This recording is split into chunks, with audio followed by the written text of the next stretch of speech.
Good afternoon, my Real News Midday TV family. Welcome back to the channel for another news update. And in the news this afternoon, motorcyclist killed in Manchester crash, bike missing. Police are investigating the death of a motorcyclist following a reported crash on the Silent Hill Main Road in Manchester on Friday night.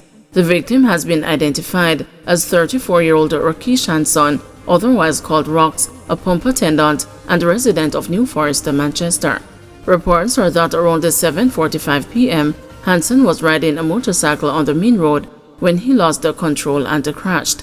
He was pronounced dead at hospital. Police have been unable to locate the motorcycle involved in the crash. A police source reiterated the importance of road safety among motorcyclists. Of all the bike deaths that we have, none of them were wearing helmets. Recently, the Kiwanis Club donated helmets and motorcycles, yet still motorcyclists are not wearing helmets, the source said. Man killed in home invasion in Porus, Manchester. A man was shot and killed during a home invasion in Trinity District, Porus, Manchester on Saturday night. The police have identified the deceased as a 33-year-old Chef Seymour Brown. According to law enforcement, at around 10 p.m., Brown was at his home when gunmen entered and attacked him. He was shot multiple times and later pronounced dead at the hospital. So far, 39 people have been murdered in Manchester since the start of the year. American man fined $350,000 for illegal possession of ammunition. An American man was ordered to pay a fine of $350,000 or spend 30 days in prison after he was held with 15 rounds of ammunition at the Sanctuary International Airport in St. James on Friday. He is 29-year-old Joshua Logan, a salesman of Atlanta, Georgia. The Freeport police say about 11 a.m., security officers were conducting routine screening of outgoing passengers when Logan was summoned. The ammunition was reportedly found after a physical search of his black traveling bag. Logan was arrested and charged with unauthorized possession of ammunition. He was placed before the St. James Parish Court on the same day and pleaded guilty to the offense. Call comes after two female students struck by vehicles, one fatally. With recent motor vehicle crashes resulting in the deaths of children occurring locally, President of the Transport Operators Development Sustainable Services, Edgerton Newman, has called on motorists to drive more carefully on the roads. Marla Richards, an 11-year-old grade 7 student of Vere Technical High School in Clarendon, was the latest child to become a crash victim since the start of the year. She was hit by a bus while attempting to cross the road in Kempsell District in the parish on Tuesday.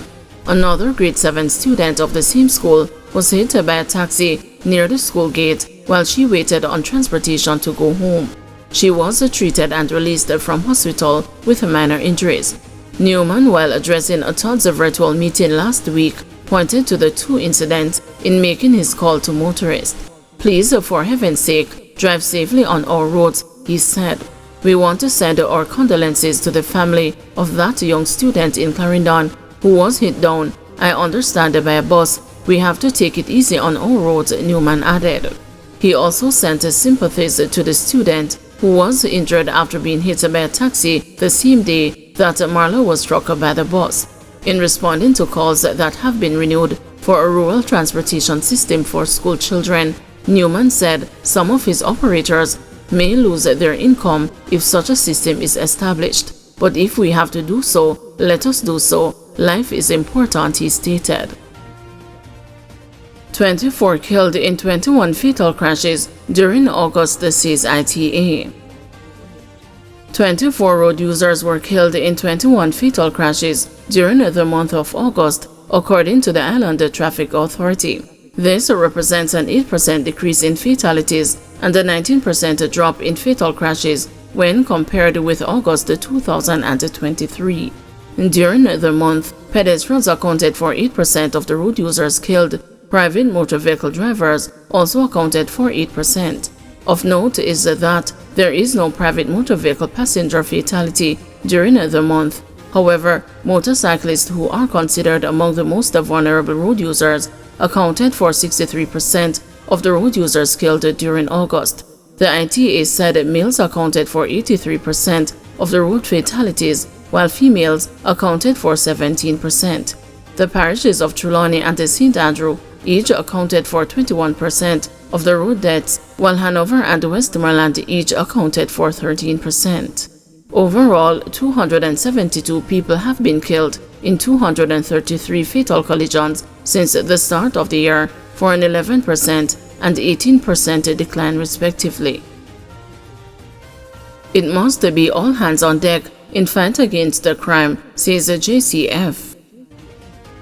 Emphasizing that Jamaica is at a critical juncture in its fight against the crime, the Jamaica Constabulary Force has stated that a collective effort is needed to effectively reduce the crime. In a recent address, Police Commissioner Dr. Kevin Blake noted that while there has been a 17.3% reduction in murders and a 13.5% reduction in major crimes overall, the data should be met with both a celebration and reflection. Every single major crime is seeing a reduction. These numbers are more than statistical milestones, as they represent lives saved, communities made safer, and a shift in how law enforcement is addressing violent crime. Yet, as encouraging as these figures are, they should be met with both a celebration and a reflection, he said. If we take credit for the reduction in crime, which we should, we must also assume a major part of the responsibility when it is increasing, he continued. In a release conveying Blake's message, the JCF stated that crime trends are not static, and while the police play a crucial role in managing crime, the broader ecosystem of public safety extends beyond law enforcement. Crime is a reflection of deeper social, economic, and cultural issues that require a holistic, multi-agency approach, the release noted. The Commissioner challenged the JCF members to think beyond their immediate duties and view their role as a part of a larger strategy for public safety, while also urging the public to rethink their role in crime prevention, emphasizing that every citizen should view themselves as a stakeholder in Jamaica's public safety. It is only through this unified way of thinking and the acceptance of shared responsibility that we will become more effective in tackling the crime and the violence challenge, Blake said. The fight against the crime is ongoing, and it is one that requires all hands on deck. As citizens, we must resist the temptation to view crime as solely a police problem. Instead, we must see ourselves as partners in building a safer Jamaica. Guys, thank you for watching. See you this evening at 6 p.m. for another news update.